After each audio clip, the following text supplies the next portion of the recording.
पावलांनी आम्हा वाळवंटी तुझी सावली, गळा भेट घेण्या भीमेची निघाली तुझ्या नाम घोषात इंद्रायणी.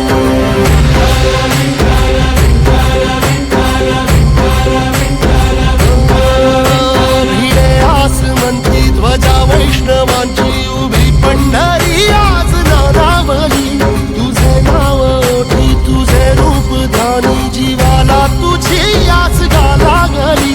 जरी बाप साऱ्या जगाचा परित